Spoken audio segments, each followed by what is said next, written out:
ये सारी चीजें सिर्फ उन लोगों के लिए महत्वपूर्ण हैं जो लगातार कोशिश कर रहे हैं कि अपने जीवन को बेहतर कैसे करें, थोड़ा और बेहतर काम कैसे करें, जीवन के दूसरे आयाम को कैसे खोलें। अगर ऐसी चिंताएं हैं, फिर आप इस मशीन में किस तरह का भोजन या ईंधन डालते हैं, ये बहुत बहुत महत्वपूर्ण है। योगिक संस्कृति में हम भोजन को 3 वर्गों में बांटते हैं: पॉजिटिव प्राणिक भोजन, नेगेटिव प्राणिक भोजन और जीरो प्राणिक भोजन। पॉजिटिव प्राण का मतलब है कि जब आप उसे खाते हैं तो वो शरीर में एक तरह की प्राणिक ऊर्जा लाता है। नेगेटिव प्राण शरीर से ऊर्जा निकाल लेता है। जीरो न देता है न लेता है, उसे बस स्वाद और आलस के लिए खाया जाता है। तो If you eat positive pranic food, energy will reverberate in a dynamic way. अगर आप पॉजिटिव प्राणिक भोजन खाते हैं तो ऊर्जा सक्रिय रूप से स्पंदित होगी। खासकर कुछ चीजें जो बहुत ज्यादा पॉजिटिव हैं, उनमें से एक है सफेद कद्दू। सफेद कद्दू बहुत ज्यादा पॉजिटिव है। आप मेरे ख्याल से इन दिनों आप सिर्फ उसे अपने घर के सामने लटकाते हैं या सड़क के 3 कोनों पर तोड़कर भैंस को दे देते हैं, लेकिन आप उसे नहीं खाते। नहीं, इसे खाना चाहिए क्योंकि इस सब्जी में इतनी ज्यादा प्राणिक ऊर्जा होती है। आप उसे अपने घर के सामने लटकाते हैं ताकि वहां अच्छी ऊर्जा हो, लेकिन अगर उसमें इतनी ज्यादा ऊर्जा है तो क्या उसे अपने अंदर डालना अच्छा नहीं होगा? उसे आपके अंदर डालना अच्छा है, खासकर अगर आप इस पर कई प्रयोग हुए हैं। अगर आप रोजाना 1 गिलास सफेद कद्दू का जूस पिएं तो आपके शरीर में कैंसर कोशिकाओं की संख्या बहुत कम हो जाएगी और आप साफ तौर पर देखेंगे कि आपकी बुद्धि की तीक्ष्णता बढ़ जाएगी। खासकर बच्चों को सफेद कद्दू का जूस जरूर पीना चाहिए। रोज सफेद कद्दू खाने से आप साफ साफ देखेंगे कि आपका दिमाग बहुत स्पष्ट और तेज हो गया है। कुछ हफ्तों तक सफेद कद्दू का सेवन करने से ही यह दिखने लगेगा। आप देखेंगे कि सुबह आप कॉफी पीते हैं, वो आपको चिड़चिड़ाहट के साथ ऊर्जा देता है।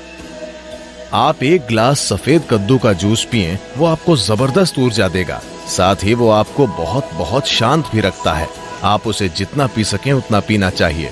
लेकिन वे लोग जिन्हें अस्थमा है, जिन्हें आसानी से सर्दी खांसी हो जाती है, ऐसे लोग अगर सफेद कद्दू का जूस पिएंगे तो आपको तुरंत सर्दी हो जाएगी, क्योंकि ये शरीर को ठंडा करता है।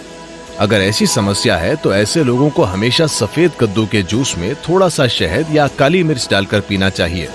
ये सफेद कद्दू के ठंडक लाने वाले असर को कुछ हद तक कम कर देगा। जब हम जिंदा रहने के लिए खाते थे तो हमें जो मिलता था हम खा लेते थे। अब जबकि हम चुन सकते हैं, हमें वो चुनना है जो शरीर के लिए सबसे अच्छा है। अगर हम इस तरह नहीं चुनते तो हम किसी तरह जीकर चले जाएंगे। ये सारी चीजें सिर्फ उन लोगों के लिए महत्वपूर्ण हैं जो लगातार कोशिश कर रहे हैं कि अपने जीवन को बेहतर कैसे करें, थोड़ा और बेहतर काम कैसे करें, जीवन के दूसरे आयाम को कैसे खोलें। अगर ऐसी चिंताएं हैं, फिर आप इस मशीन में किस तरह का भोजन या ईंधन डालते हैं, ये बहुत बहुत महत्वपूर्ण है। धरती पर पाया जाने वाला इकलौता पदार्थ जिसकी रासायनिक बनावट लगभग इंसान के खून की तरह है। अगर इसका यूं ही सेवन किया जाए तो इसका एक तरह से असर होता है। अगर इसका सेवन ठंडे पानी के साथ किया जाए तो इसका असर अलग होता है। खून की रासायनिक बनावट को संतुलित रखना और खून को शुद्ध रखना, ये चीजें जरूर होंगी। बच्चों की बौद्धिक क्षमताओं को बढ़ाने के लिए ये एक अद्भुत आहार है।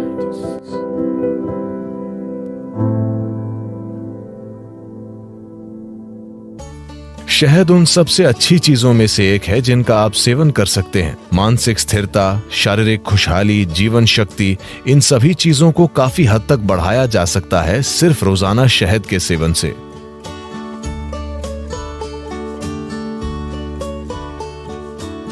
शहद इस धरती पर पाया जाने वाला इकलौता पदार्थ है जिसकी रासायनिक संरचना लगभग इंसान के खून की संरचना की तरह है। अगर आप कुछ चीजें बदल दें तो ये लगभग खून जैसा है। शहद का दैनिक सेवन आपके स्वास्थ्य के लिए बहुत कुछ कर सकता है, खासकर वो लोग जिन्हें अधिक बलगम की समस्या है। यह आपके दिल के लिए बहुत अच्छा है, आपके दिमाग के लिए अच्छा है, यह आपके मन को सतर्क रखता है और ये बहुत ऊर्जा देता है।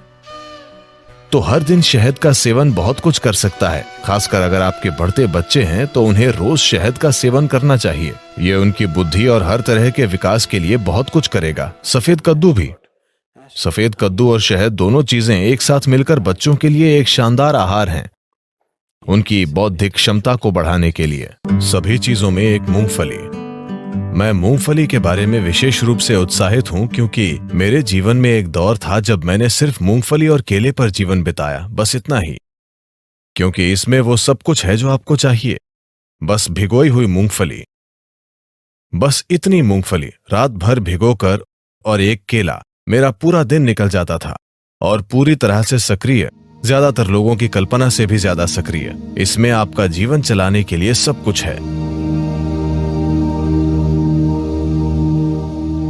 यह अपने आप में एक संपूर्ण भोजन है। अगर आप इसे 6 से 8 घंटे तक भिगोते हैं तो पित्त निकल जाता है।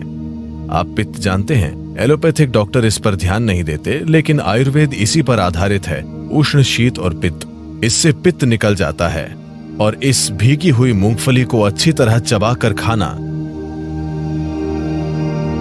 बस ये पक्का करें कि यह जेनेटिक इंजीनियरिंग की हुई बकवास नहीं है। एक चीज यह है कि शायद इसमें जेनेटिक बदलाव किए गए हों।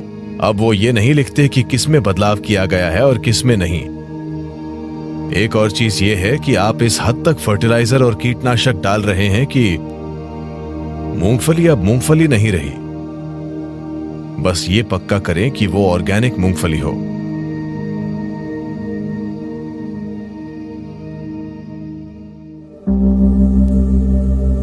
अगर आप नाश्ता बनाना चाहते हैं, आप एक रेसिपी चाहते हैं, तो मुट्ठी भर मूंगफली लीजिए, उसे 6 से 8 घंटे तक पानी में भिगोइए, इसे मिक्सर में डालिए। अगर आप कोई फल डालना चाहते हैं तो एक केला या आप जो चाहें वो डालें। केला उसमें अच्छा लगता है, आप कोई दूसरा फल भी डाल सकते हैं। अगर आप चाहें तो थोड़ा शहद भी डालें।